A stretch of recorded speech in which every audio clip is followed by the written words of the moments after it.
Pune police commissioner Amitabh Gupta का कहना है कि शहर में हालात कंट्रोल में हैं। बेशतर मस्जिदों ने रजाकाराना तौर पर लाउडस्पीकर का इस्तेमाल नहीं किया। नज़्म-ओ-नस्क की बरकरारी के लिए शहर में बड़ी तादाद में पुलिस फोर्सेस तैनात की गई है।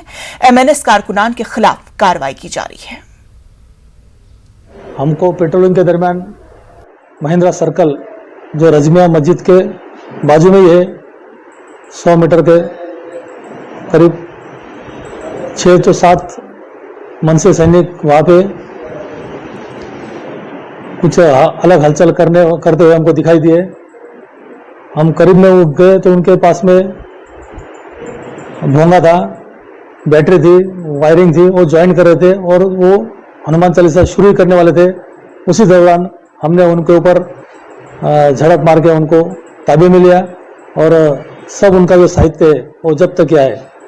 और इस मामले में सातुर पोजीशन में गुना रजिस्टर नंबर 107/22 IPC कलम 188, 290, 291, 51134 सह मुंबई पुलिस कायदा कलम 135 के तहत मामला दर्ज कर दिया गया है।